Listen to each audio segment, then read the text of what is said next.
If you already have a QGIS project that you want to use in your field survey, you just install Mergin Maps plugin for QGIS and use the packaging system. So the packaging system will package everything to the folder, so all your layers are offline, can be used offline. Welcome to another episode of the Mapscaping podcast. My name is Daniel, and this is a podcast for the geospatial community. My guest on the show today is Peter Petrek.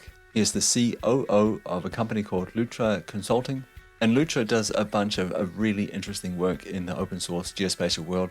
They are part of the QGIS core development team, and today on the podcast we're talking about Mergin Maps, which is open source software that will help you take QGIS offline.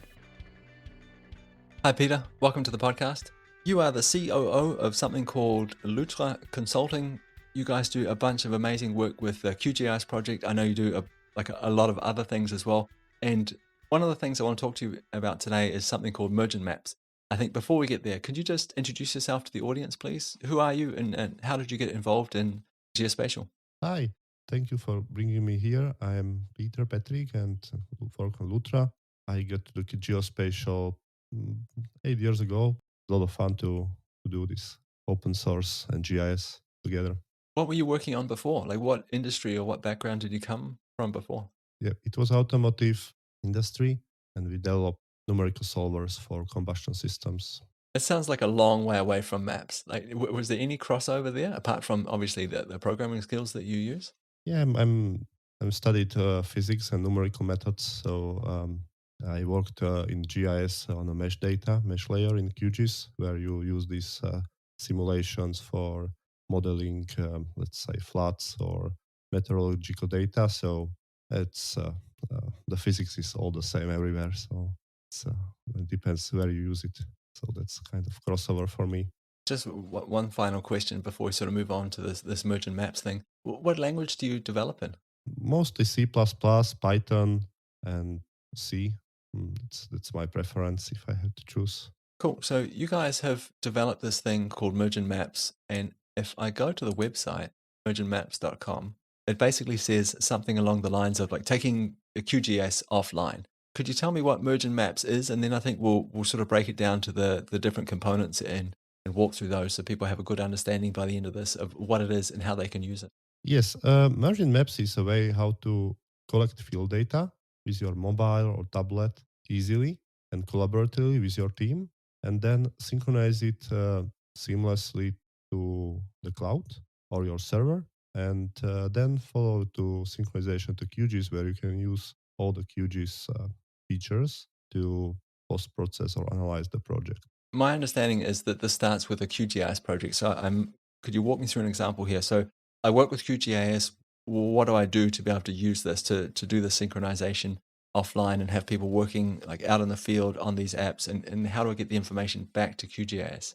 But let's start with a QGIS project. What do I need to do to make this work? So if you already have a QGIS project that you want to use in your field survey, that's the easiest way. Easy solution is that you just install Mergin Maps plugin for QGIS and use the packaging system. So the packaging system will package everything to the folder. So all your layers are offline, can be used offline. It also does a bunch of validation. So you can be sure that it will work correctly on your mobile phone. Then you just click synchronize button, so it will goes to the cloud. And on your mobile phone, you install Mergin Maps input again and synchronize back, and you have your QGIS project on your mobile, and you can use it. You can digitize some data, get some data outside. Okay, that was definitely a high level overview of that. You mentioned so this QGIS plugin called Mergin Maps, I believe, it does a lot of the stuff for me. Can you tell me what does my project have to? Are there any requirements before I start using that plugin? I'm thinking about these different layers I might have. So some of them might be online layers. I might have a base map, for example, from OpenStreetMaps or something like that. What do I need to think about before I push publish to the cloud? You can use, because this mobile application uses really the same rendering engine, the QGIS core library, as your desktop QGIS application. You pretty much doesn't need to do anything because it will render the project on your mobile directly as it is on desktop. It is the same engine that renders it. same engine that reads the project. So it's not like transformation. It's really the same QGIS running on your mobile with a bit different user interface. So if you have some online map in your project, you can use it as it is on your mobile. But then on a mobile, you need to be online so you can see the background map. Also, you can use some QGIS processing tools to generate the offline map from your online map, and then it can be used offline on your mobile because you don't need internet connection to fetch the data from some servers. So you can use it both ways. You can use some map teams to switch between online services and offline. It's up to you. So that makes perfect sense. So if I want to use the online stuff, I can either say, okay, I need to be working in an area where my mobile devices are connected online. Then I can use the maps, and then the data that they're editing, for example, or creating, that could be offline. Or I could use some other tools in QGIS and perhaps cache that online map that I'm using in my QGIS desktop, and then move that through the packaging environment over to my mobile devices. Is that correct? Yes, yes, it's perfectly correct. Yes. Okay, so it sounded almost a bit simple. Like, so I have this project, I push a button and something happens. What is it that it happens? So it packages this, it makes a package out of whatever it is I'm using in my desktop environment, and it pushes it to what? The package is really just a series of validations. So it makes sure, for example, that because it's synchronized, it works on file base. Usually your server layer is in geo package. That's what we prefer and has the highest support for it. So there is the packaging or validation is just make sure that some of your layer is not completely somewhere else on your disk. So it's still in the same folder, and also show you some basic validation problems like you have some settings on, but it's not correctly set up, so it will not work on mobile and stuff like that. So when you click sync, it will just take the whole folder and push it to the server. The server can be either your server that you deploy on yourself, because we are all open source, so you can like fetch the server Docker container from our GitHub and deploy it yourself. But if you don't want to maintain your server installation, which need some knowledge about the Docker and all the server infrastructure and maintenance, then you can use our cloud. You can buy some subscription that suits you, or if you are a student, teacher, or you use it in academic or personal use, like for your just your own personal projects, then it's for free. Then it goes to the server, and you can also use web server to see your data or see your versions there, because every version you create or every new version you create, it's locked, so you can see the difference and you see what changed and who changed what. Wow. So let's say for a minute that we're using your cloud, and do I need to log into that? Do I have to have created an account before I publish to the cloud, or does that happen, during the first publishing stage? Yeah, you need to create an account on the cloud to be able to push. You just make some username and email and password, and it should go. And then I can see that on the cloud. So I can see that this project that I've created on the cloud, and I can see all the different versions of that as people start editing it and changing it. Is that correct? Yes, yes, that's correct. You can also invite your colleagues to the same project, either as a writers or readers or administrators. Administrators can also invite others or change the permissions. Readers can just get the project and view the data, and writers obviously can create new versions either from QGIS or from mobile application. So it's kind of user management system similar what you know from other cloud services. Wow, that sounds really cool. What makes a new version? Is that every time it gets an update from a user, or is that at a specific time scale? Like, so every day a new version is created, or does it depend on how many changes are being made? Like, how do we define a new version? The technical background of the whole service is similar to the Git. So every time you change, let's say, easiest example is that you change, you go to the field and let's say add a few points or modify attributes of few of your points, and then you press a sync button. So it will make a difference between the original file and your modified file, and this difference file is sent to the server where it's applied to your project. So one version is a set of changes in your layers or QGIS project that is sent in one batch. Well, so if I had hundreds or thousands of users, people modifying things in the field, I'd have a version for every single user as they updated each day, for example. Yes, yes. When they update, you will see it as a new version. It also does automatic merging. So when you have, let's say, 10 users in a field and everyone is offline, and at the end they come to the office and everyone synchronized in the evening, it will automatically come together and try to merge the data from 10 sources to the one. So you don't need to do this manually usually. Most of the cases, you don't need to do it manually. So it's all automatic. And you can also make some audit log. So you see who did the change, when, what was the change. If you fetch it to the QGIS, then there you can see also visually like which points were added or which points were modified, like geometry or some attributes.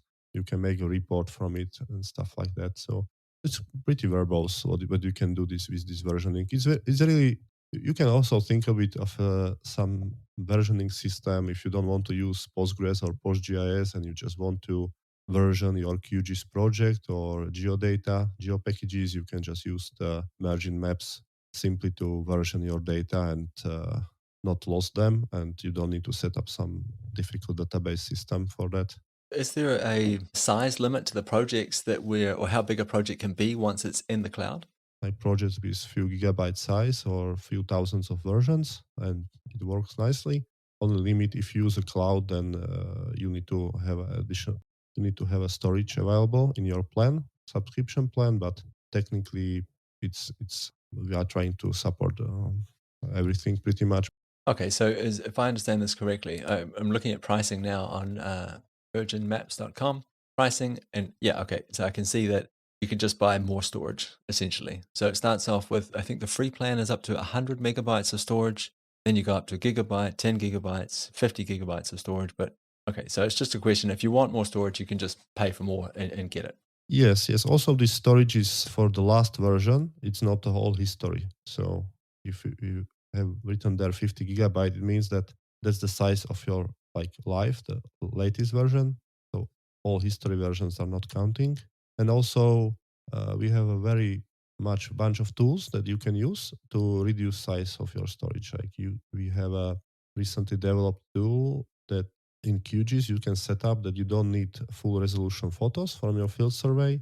So you can set up let's say you want to reduce the size of the photos to 1 megabyte after they are taken on mobile. So you are not sending ridiculously high resolution photos if you don't need them. So this is done automatically by the mobile application, Mergin Maps input. Or there are, let's say, some other integrations that we have developed. Like for example, when you have photos on the cloud, you can run one Python Docker container that will get the photos from a cloud, move them to some third party storage, for example, Amazon S3 bucket, and it will also patch your QGIS project with a link to these moved files. So if you open the project in QGIS, you can still see the reference to the photos that are not now on the cloud. So Wow, that sounds like a great idea.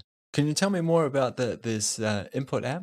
So, what environments does it run on, and how do I get it?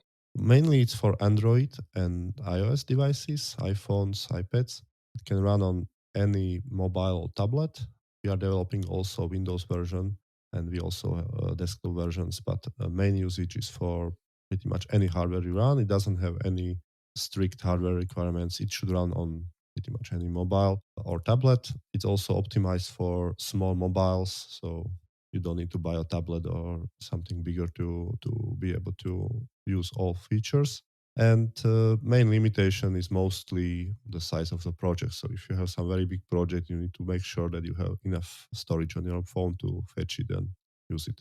So, if I download this on my Android device, how do I link that to these projects that are being created in Mergin Maps? Like, how do I get access to that project? Do I also, as a user, as an editor, someone out in the field, do I need to have a login to Mergin Maps if we're using your cloud to be able to edit the project? It's the same. It's the same login as you use in a web or plugin or a mobile application. So you create your username once, and then you log in a QGIS plugin or input app or web with the same username password, and it also connects to your account. So you install the application, log into your username and password you have for plugin, and then you immediately see a list of your project on the cloud. You click download button, it will download your project, and you see the map, and you can do whatever you want in the field, digitize some points, edit some data, push, sync it back.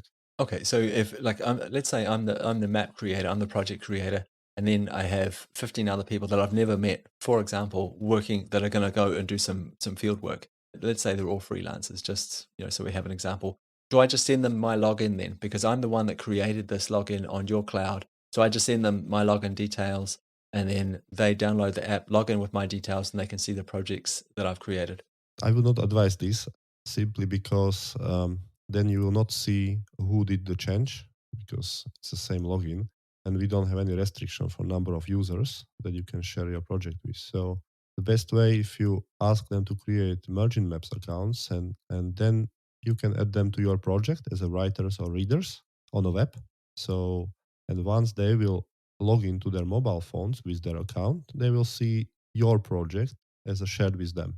Okay, this makes so much more sense to me. So I, as the map author, I have a lot of control over who does what and what people can see. And then I guess that way I can also see, when they make edits, for example, that'll all be visible in the logs. Yes, yes. We have many examples, users using this way.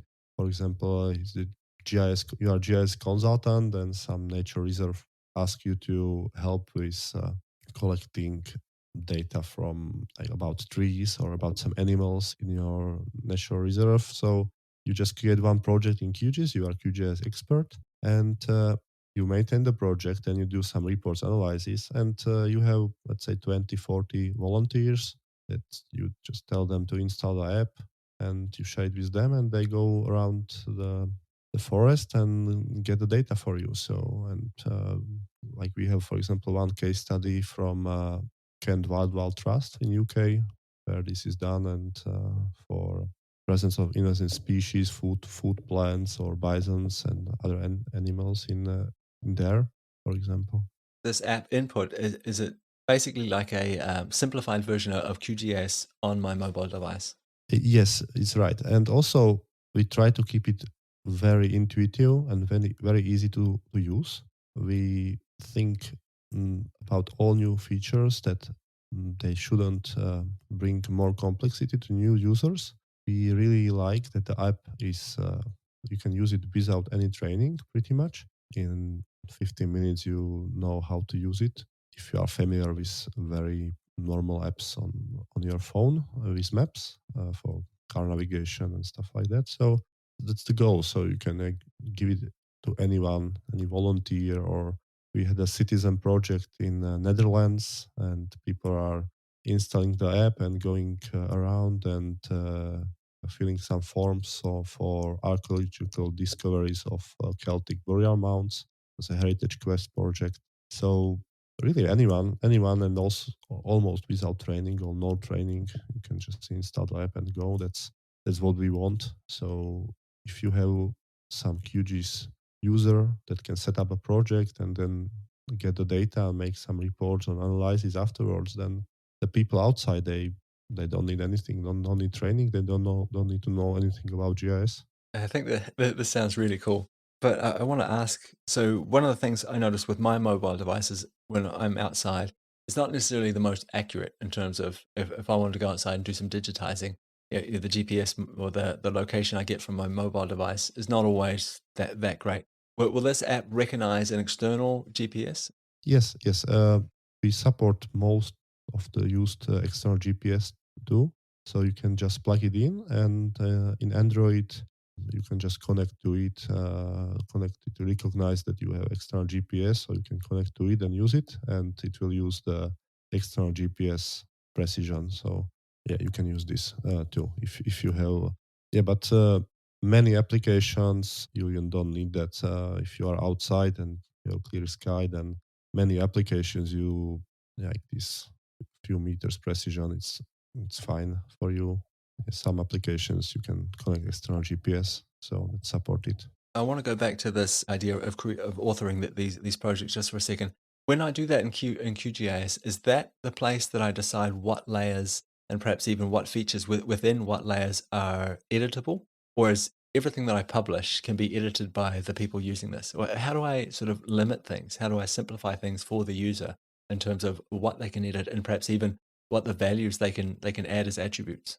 Yes, in QGIS you can use the form setup similarly as you set up your QGIS project for desktop, and for each value you can use a various widgets. So, for example, for integer values, use integer widget. So on mobile phone, it will appear as a slider or field where you can only input number, or same for dates and date times. So on mobile phone, it will pop up the calendar. You can also set up constraints in QGIS, or limits, where you can say, okay, this number must be positive or cannot be bigger than 100. Or also you can set up various other widgets like choose from a list, or from set values, checkbox, and all the common widgets you can imagine, and all the common constraints. You can also use QGIS expression engine, do various derived fields. You can also use tabs, so you can make a form. So, for example, only if some checkbox is checked, it will some additional info you will be shown to the user. So he needs to fill some additional info. Yeah, there are like plenty of possibilities, and many of those are supported on both QGIS and mobile app.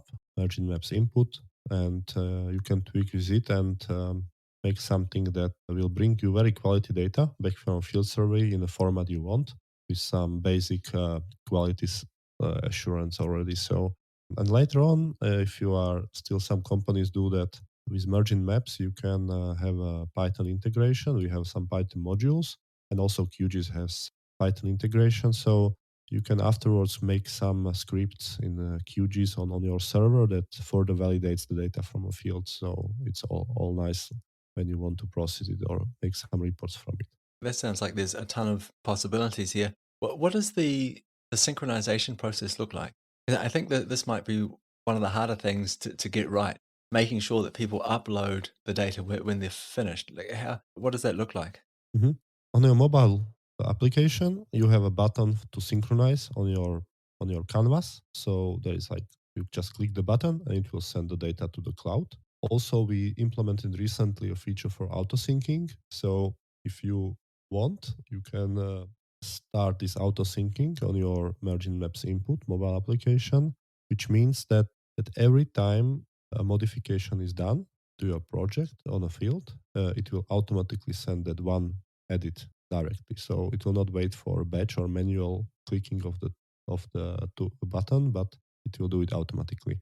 Oh, that's really smart. And then in terms of my project, getting that back down. So I'm back in my QGIS desktop now. In terms of getting that back down from the cloud, how do I do that? Again, then in the plugin there is a button to sync, so you just click the button and it will fetch the latest version from the cloud. So, and then there are some tools in the QGIS where you can see like what you fetched and analyze that further. Let's say this is an ongoing project and I want to make some changes to my original QGIS project, which I uploaded. Can I just do that as well and then sync again, overwrite that project that is on the cloud, and then that will be updated as well automatically out to the various users? Yes, you can do that. This sounds incredible. So I can see a ton of opportunities for this, especially for these kind of citizen science projects. But who's using this commercially, and do you have an idea of what they're doing with it? Yeah, we have plenty of users from various industries. For example, in electricity, utilities, fiber optic companies, many GIS consultants, if they have a job for any field surveys for their clients, they want, and they are using open source GIS in their work, they pick for our solution. And then agriculture, we have clients that have some farms, either individuals or bigger, that they use it for soil samples or recording the, let's say we have a case study from South Africa where farmer records weight of the pecan nuts for each tree, and soil composition for his farm. Then it could be telecommunications industry doing some asset management, or doing a progress of some work outside.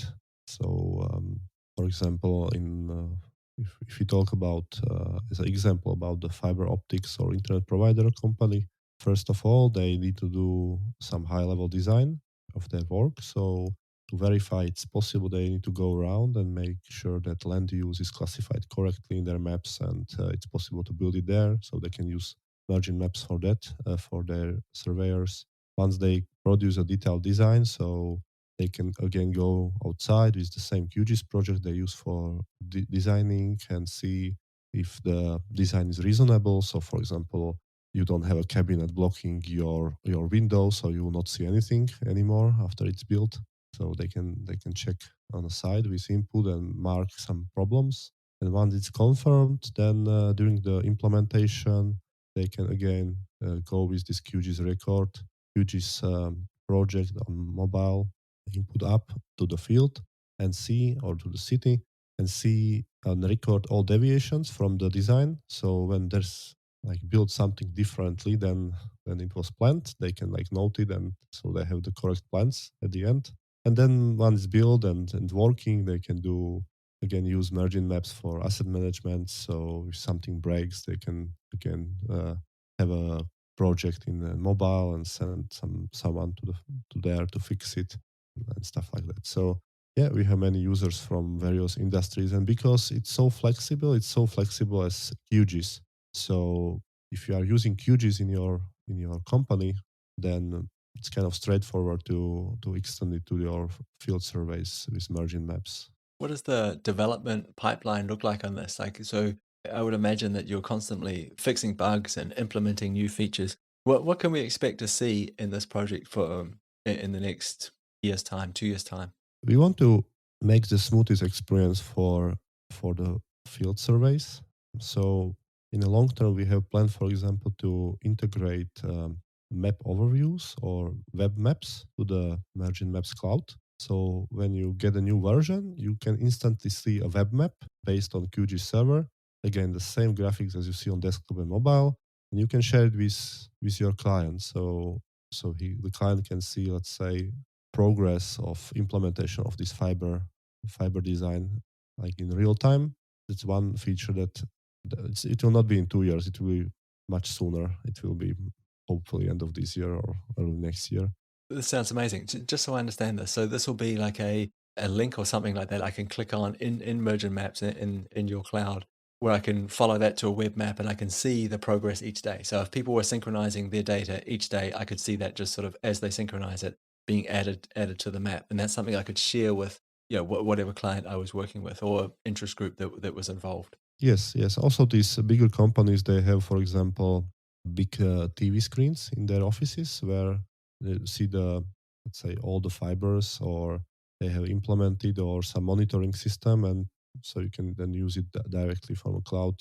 So you don't need to deploy all web maps. Let's say that's one addition we would like to see. Then all those we have a Slack community chat where you can join as a merginmaps.com/community/join, and we regularly talk with our users, and if users want some feature, for example, now we are discussing with the community a new permission system.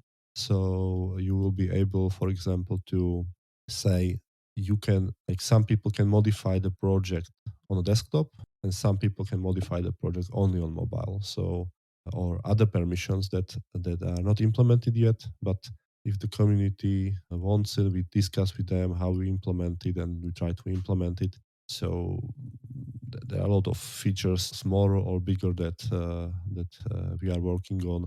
And of course, there is plenty of work where we optimize the cloud service so it runs smoothly, and there is no it's run fast and efficiently. So I gotta say that this sounds amazing. And I think right at the start, you mentioned something about I could just do this myself. So we've been talking about your cloud at the moment, but if I wanted to and I was tech savvy enough, can I download Mergin Maps and run it on my own server? I could just do all this myself. yes, you can do it. There is a public GitHub repository with a Docker Compose file, so you can just do Docker Compose up, and it should work for your personal project. If, for example, to have it, as I said, for company or production ready, then you need to know a bit of from the server and Docker, so it's secure and everything. But there is a Docker Compose file you can run yourself if you want to try it out. In generally, we are very much in this open source GIS world, and we do a lot of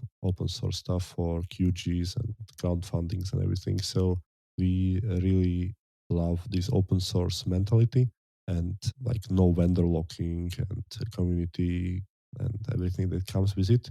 So we will always have this community edition in a way that you will be not vendor locked. You can use it on your own and set it up. We also offer enterprise edition where there are some more advanced enterprise features that usually you don't need if you have a smaller company or you use it for your own. And also it comes with help with deployment and help with maintenance of the server. But as I said, you can use the community edition. Everything is open. You can join the Slack chat and ask us if there is some problem. This never ceases to amaze me with the open source community, like the generosity there. I think the temptation for a lot of companies would be say like, this is our IP, we made this, and you have to pay to get access to it. I'm kind of blown away by this. That enterprise version that you're talking about, just so I understand this is something that like a paid version of it that I can install on my own machine, and you would help me with that. So if I run into problems, you would like log on to my environment, my server, and fix things and update things. Yes, this enterprise version is meant for bigger companies that they need to have the data on their servers for some maybe legal reasons or security reasons or internal rules. And to facilitate that, it's basically giving them our knowledge, running this cloud service for years, and trying to make their deployment as efficient as possible and help them with deployment or updates and our knowledge. So they feel that if they had to go this way, it's all fine and everything will work smoothly. This sounds amazing. Like honestly, it sounds unbelievable. I can just see the huge benefit this would be for a whole bunch of citizen science projects, for a whole bunch of businesses. I'm already thinking, shit, I wonder if there's like some ground truthing business I could set up with some of the satellite companies or something like that, where you could say to people, oh, you need this data ground truth. You could make a project and do it all remotely and then just sort of publish it out to the web. Like, who wants to do this kind of thing? Almost like in the gig economy. I don't know if it's realistic or not, but I could see a bunch of opportunities here. So thank you very much for making this, offering that sort of community version to people. And I guess just generally making helping improve the awareness around open source geospatial and QGIS. I think it's absolutely brilliant. Thank you. Thank you very much for inviting me, and we will be in Phos4G at the end of the summer. So if anyone is there, feel free to stop by. We will have a stand in the main hall, and I would love to talk with you and share our knowledge about QGIS and Mergin Maps and know what you are doing too. Just before I let you go, Peter, where can people go? I've said the name a couple of times, merginmaps.com. Is there anywhere else where people should go if they want to check out this project or learn more about what the things that you're working on? Yeah, definitely the merginmaps.com website is very nice to start with, and also joining Mergin Maps /community/join the Slack channel where all developers and all our team and more than 400 users are already there, so you can chat with them about how should I do this or I have some problem and someone will help you there. And if you are more interesting about QGIS development and plugin and open source migration to open source or support training, then you can visit our company webpage, Lutra Consulting company webpage, and see, for example, our blog. We are doing this crowdfunding for point clouds with Habu and Node-ROAD, and it's also exciting to see the community involvement in the crowdfunding for QGIS development. So that's like the main pages you can consider visiting. Thank you very much. I'll get those links off you, especially to the Slack channel, and I will put them in the show notes of this episode. But thank you very much for your time. Thank you for building this. It's amazing. I can't wait to see what people do with it. Cheers. So I really hope you enjoyed that episode all about Mergin Maps, taking QGIS offline.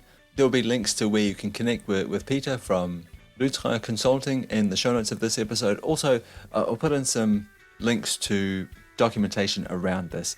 Keep in mind there's a free plan, so if you're doing citizen science projects or if working for a non-profit or perhaps in an educational environment and you want to give students first-hand experience of collecting data and processing it and using it to do analysis, this might be a really great option for you. And that's it for another episode of the Mapscaping Podcast. Thank you so much for tuning in again this week. I really appreciate it. As always, I would love to hear from you, and you're more than welcome to reach out on social media or through our website, mapscaping.com. There'll be lots of details there. Or for those of you that are into email, just email me at info@mapscaping.com. Honestly, I would love to hear from you. Okay, that's it for me. We'll talk again next week. Bye.